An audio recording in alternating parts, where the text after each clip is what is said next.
writing romance in your novel, whether it's a subplot, a mini plot, or your main plot, is going to be one of the hardest things you figure out as a writer, as there are so many things to account for and so many tropes you want to avoid or twist in a new way that we've never seen before, because seeing it on the surface and, seeing all these tropes or whatever, readers are just going to click off because they've seen this type of story made 500 times more.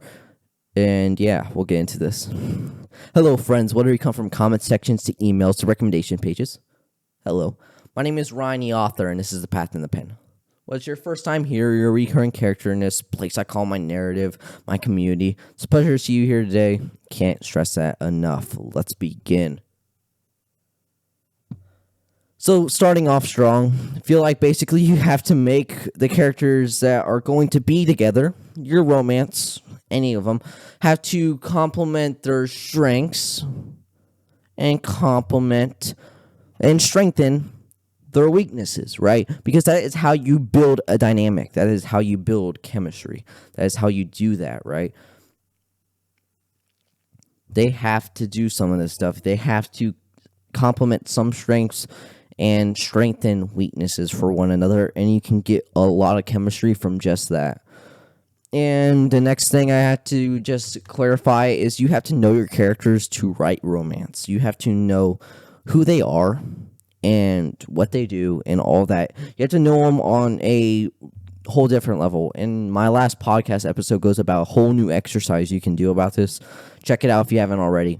Anyway, but you have to know your characters, because if you don't know your characters, you can't write romance, because most people start writing a novel, especially nowadays with romance, and I'm sorry if this calls you out, but most people write a novel because of the fact they want to fulfill their fantasies. And you have to just remember that the fact is that the character that you're making, whether it's a boy or a girl, that the other love interest that you're making and you're fantasizing about making this character, male, female, whatever, has to be, the character who is going to get into them has to actually be interested in them, because that is who they are as a character, right? We can have a weird girl that's into stuff that we'll go into later, like people saying like good girl or whatever in, novels or whatever. I'm not about that stuff, because that just, if you have a woman who is respectful or whatever, in a sense of it, and they respect who they are, and they don't like taking any of this stupid stuff, they're not going to swoon, right? They're going to slap the heck out of him, right? Or her, right? If she says good boy, right? Same thing, right? We just go about this whole thing, and we have brooding billionaires, brooding all this fake dating,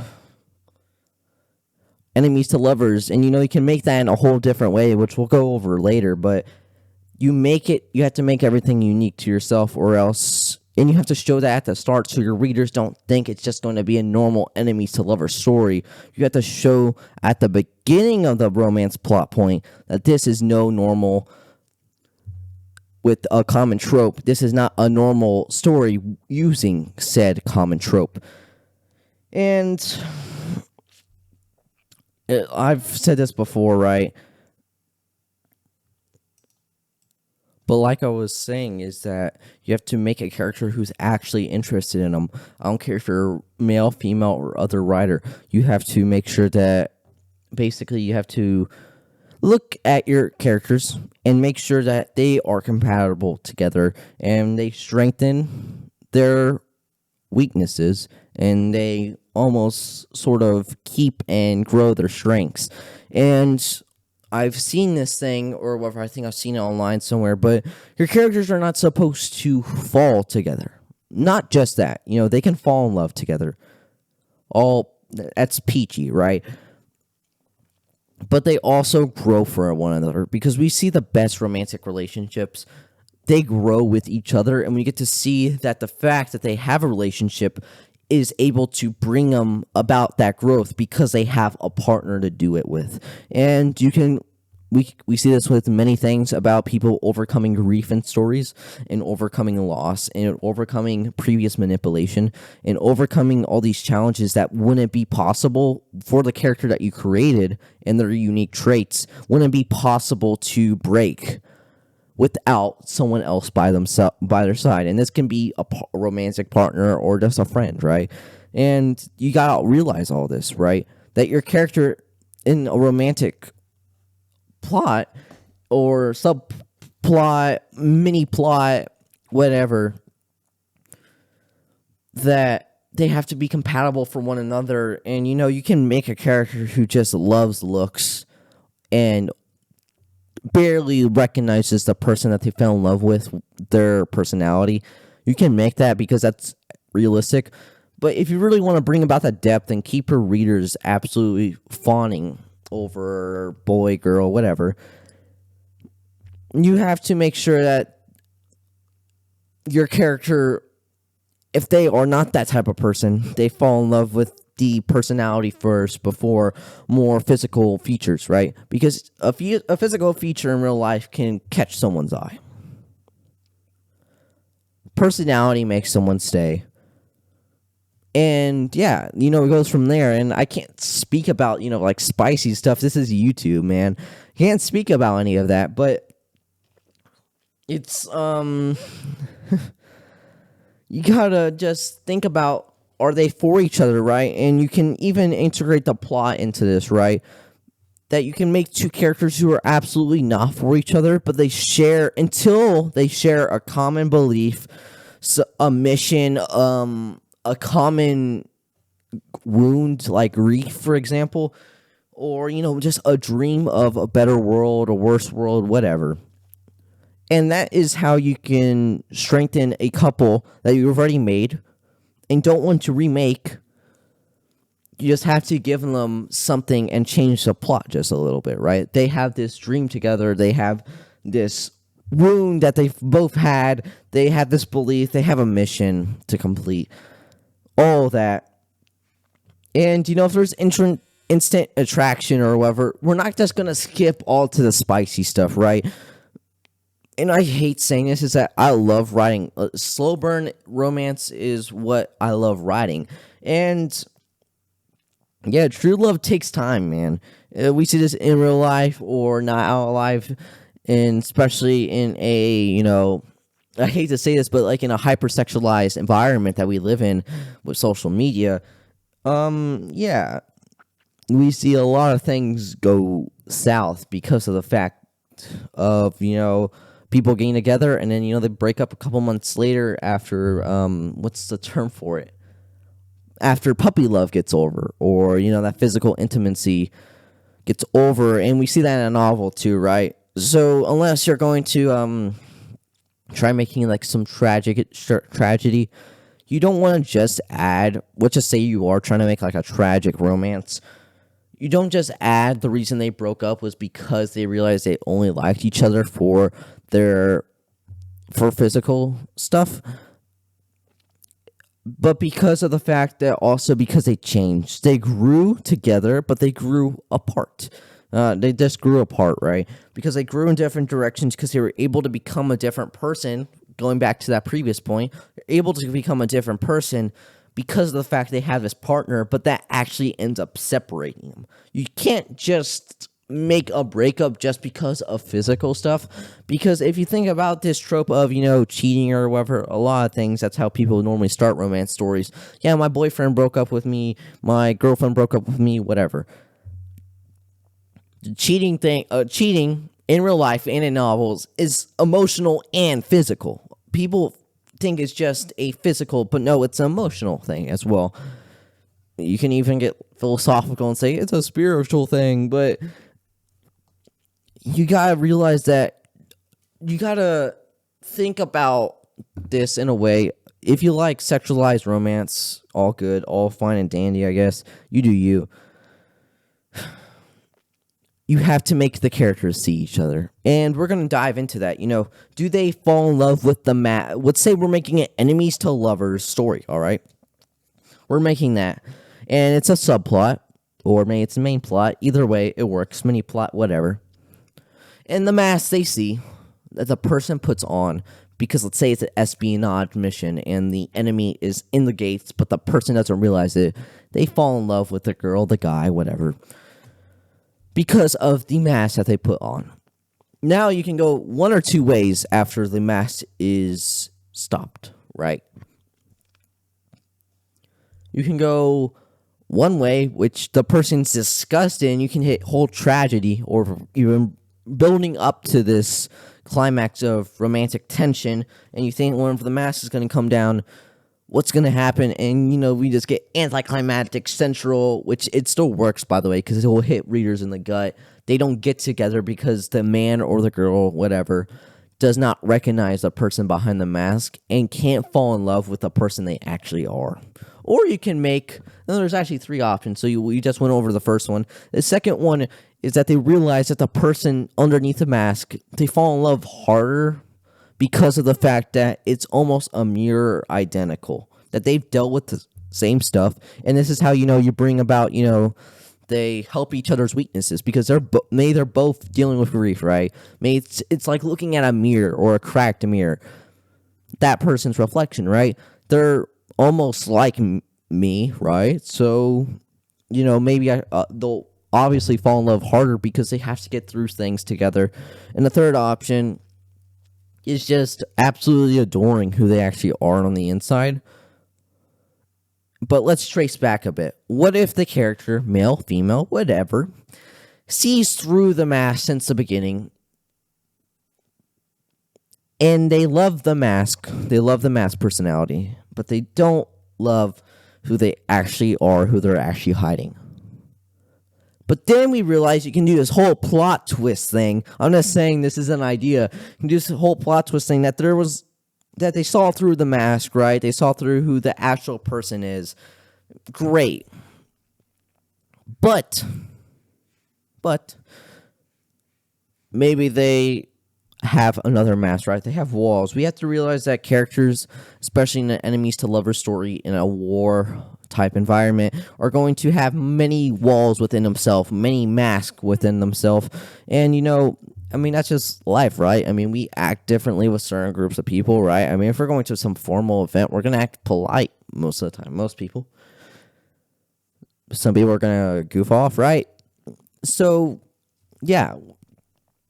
We, in a war environment, especially like enemies to lovers, or an inner war within themselves, or a past mistake, a past lover, in a romance type sensation, is going to bring about the fact that there are walls within themselves, and you have to make sure you know what those walls are, so then we can figure out if you're making a happy ending romance, whatever, right off into the sunset, that other person is able to have the accessibility without plot points or whatever to actually, break through those barriers. Back on a plot point thing, and yes, you can make a character who, because of plot points, they are able to break through those barriers, whether it's a good event, whether it's a bad event. And there's so much stuff to go on about romance. I hate to just say that, but there's just so much stuff to think about. And let's dive into the next topic, which is going to be arguments and doubt are essential in writing romance. And we're not going to make, what most people think is we're going to actually make... I hate seeing this in novels where we have two characters have an argument based off of people just for dramatic effects, just for shock value, not because of the plot points. Because you can make a plot point, right? And then they absolutely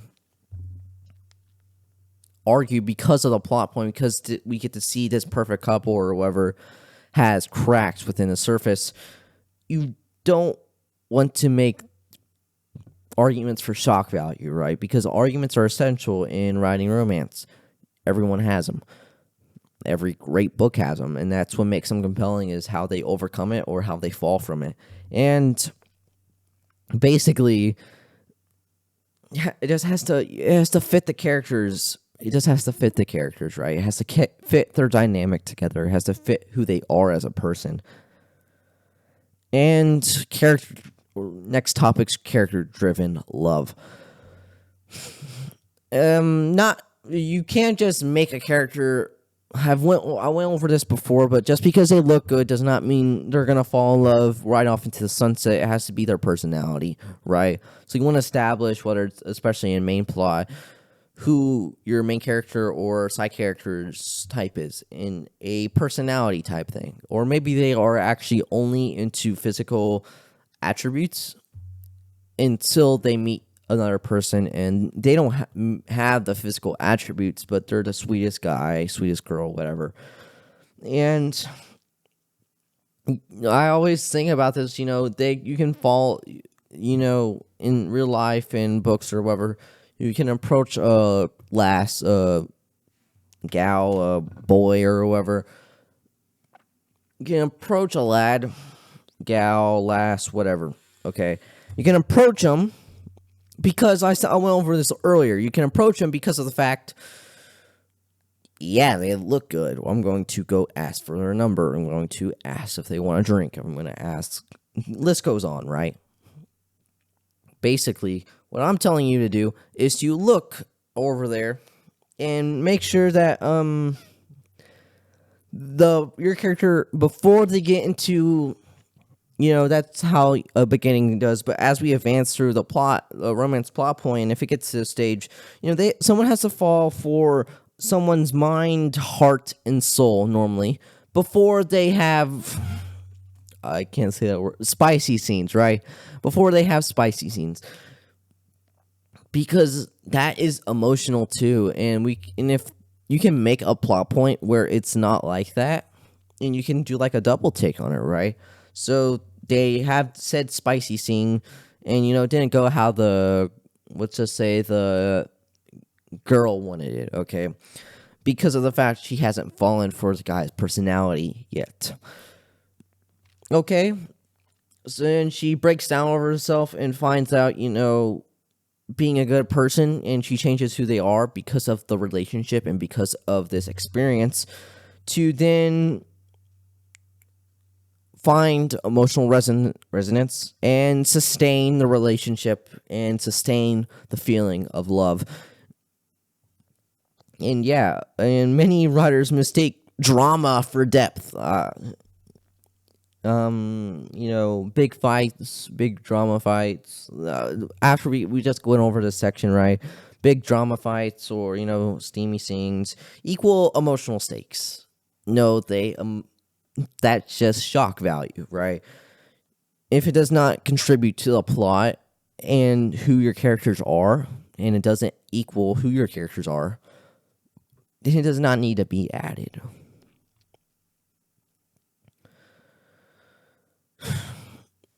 But yeah.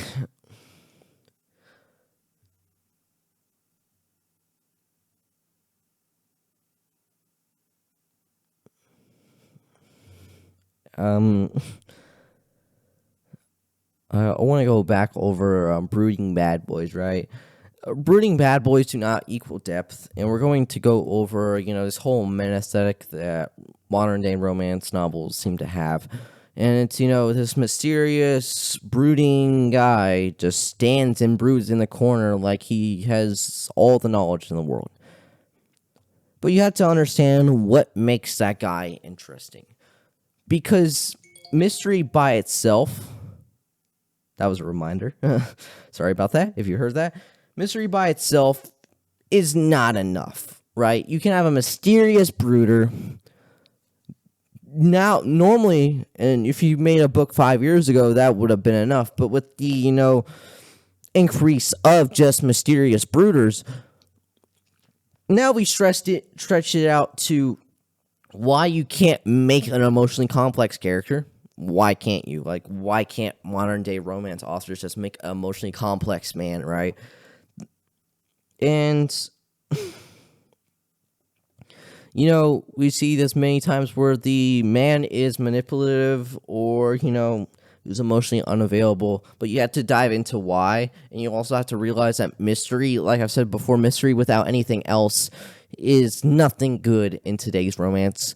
And what I mean by that is you have to add presence. So let's just say his chin hit the light just right, and or you can do some comedy, or you can do some comedy stuff with it, but you had mention his posture, or whether his posture was good, or how he speaks and he moves his hands like some sort of public speaker, or some. I remember I did this for one of my characters in my books. He moved his hands like a funeral director, right? Some sort of public speaker, some sort of businessman, whatever. And I want to go back to Red Rising, right? And this is about spice in novels. In Red Rising, it doesn't dive off the deep end like most things, but whenever you can make spicy scenes whenever you fall in love with the mind, or whatever I forgot what I said earlier, but falling in love with a person for their mind, their personality, whatever. But you can also add spice because of the fact that they hit a breaking point and it's adding exposure. We look into Red Rising, spoilers alert, I think for, what was it, book 2 or book 3.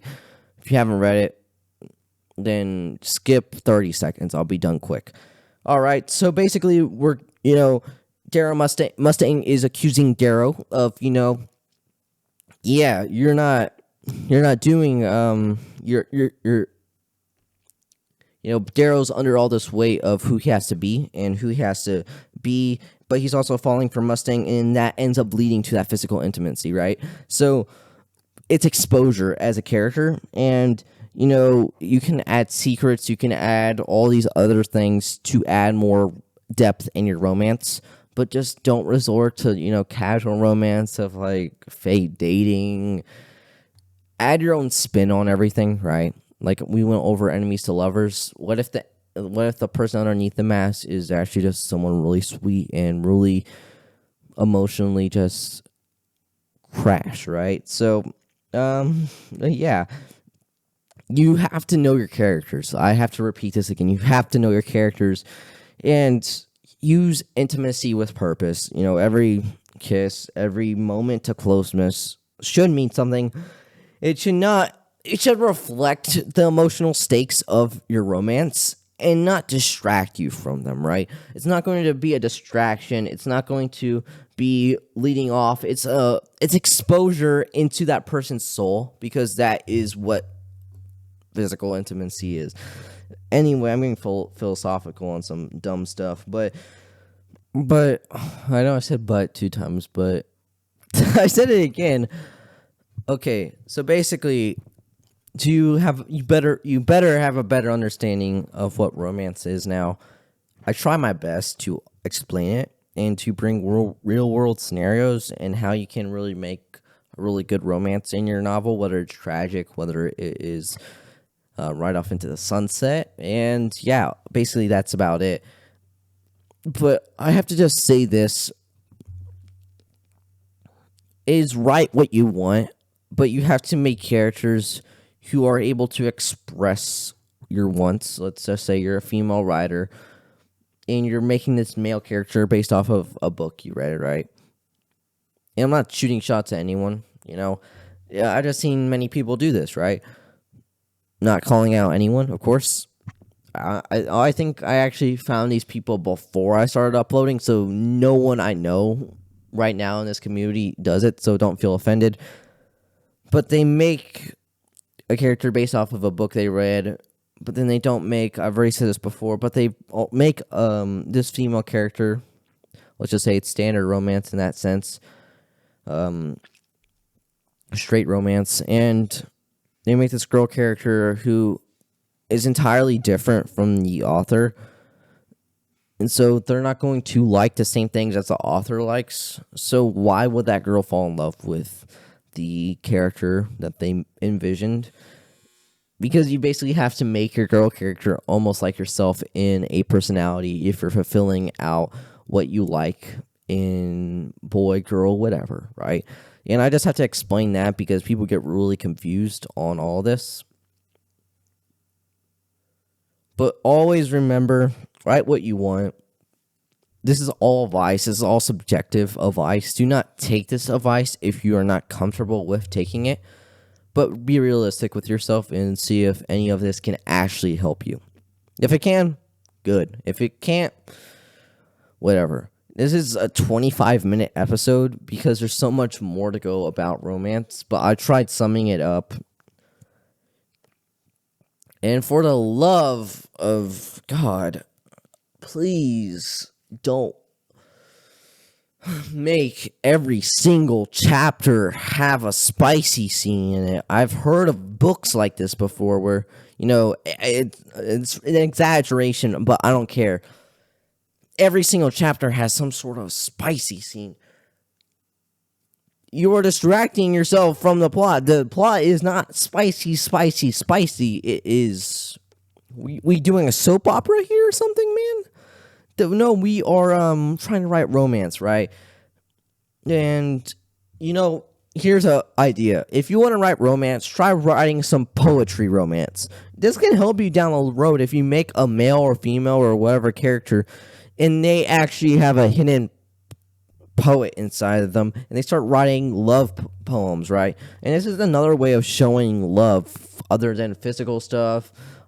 It's by showing that they know the person and how they see the person. You can write love letters inside your novel, right? You can write. I feel like this is kind of like a real life romance lesson, because I'm just saying, because some people actually do arguments just for shock value in real life. I've seen it happen on the news, at least, but whatever. And yeah, you have to make sure of the fact that they can write poems, though, as well, right? You can always improve yourself by just going into poetry, because you can make... poetry is just so underrated for so much stuff. People don't realize how underrated it is. But remember this, whenever you're going into poetry, right? You in poetry can rhyme, and you can still make a story off of it. You can still make a good metaphor off of it. Also, I've said this many times before, if you ever want to see my poetry, I will literally post, I made one really good one after, I think I said this last episode, after watching Dead Poet Society. Anyway, comment down below if you want to see that poem. Please just stop the video right now and comment if you really want to see said poem. But anyway, there's different ways to expressing love than physical attraction or physical acts, right? You have to make the love in your story not just physical, right? You have to show love by doing gifts that say, in a sense, I see you, right? And that is romance. That is love in a nutshell. Making things and doing things that show that they're paying attention, even if it didn't look like they were. And doing acts that are not just physical, but hit them right in the gut emotionally, because this person saw me, I'm in love with him, her, whatever. And that can show you really romance, in a sense, in your novel, right? So, basically, I'm going to get into the outro. This is a 28.5-minute long video. And, yeah, let's begin. Thank y'all so much. By the time I recorded this, it'll come out tomorrow, Wednesday, in my time zone, at least. At the time of recording, I have 150 subscribers, which is mind-blowing, may I add, because I think it was only around a month, or I think it's only been a month, and we hit 100 subscribers last month, right? It's just been a roller coaster of emotions, and seeing the amount of support I'm having on publishing my novel on, the 18th, I have 4 days, and it'll be 2 months until my novel should be published. And, it's a lot of stress, of course, but it's also a lot of accountability I have to add up to, because everyone's hyped up for it, and I have to own up to the hype and actually write in a way to bring about Hellborn in a way that y'all never seen before, because the sneak peeks only scratch the surface, and I don't give off spoilers. I don't try giving off spoilers.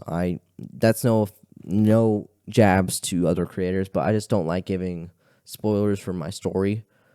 I think I only gave backstory spoilers. But yeah, I mean, I try making everything enticing in here. I try making everything fun. I try making everything interactive. And you might have taken notes, you might have not. It would have been better if you took notes, honestly, on this video, because it's 30 minutes long, man. 30 minutes of writing romance and a whole deep dive into it. And people don't realize the sense of that romance is just,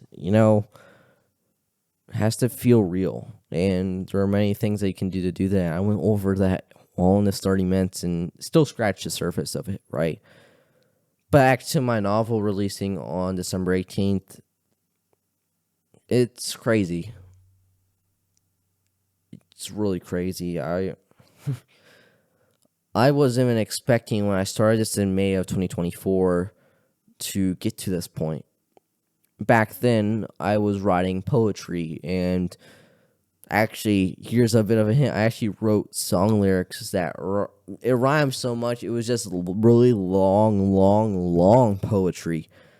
But it made me to become the writer that I am today, and I'm sorry if that's why I sound philosophical on these videos, and I sound more wise or whatever the case is. But I've always loved poetry. I've always loved writing new stories, original stories, everything, and being able to put a fresh perspective on something in the world that I'm going to put out. And I'm just telling you, I'm going to find the synopsis on my phone right now and read it out for anyone who hasn't heard and wants to hear the synopsis of my story. I'll find it eventually, okay? And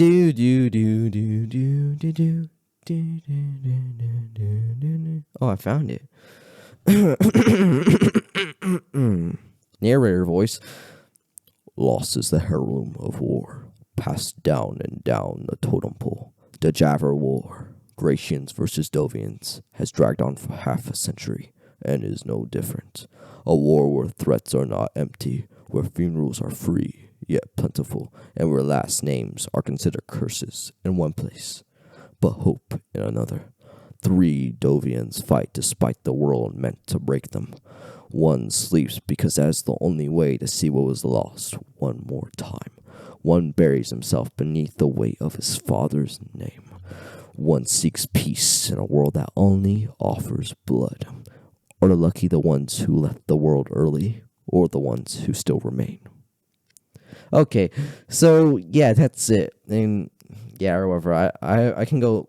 The thing about my voice is I can't go really high. I can go high or whatever. My voice will crack. I can go pretty low. But yeah, that's Hellborn Beginner to the End. It should be publishing at the time you get this video. It should be 3 days, just a week before December 25th. So the 18th of December, or just 7 days before December 25th, whatever.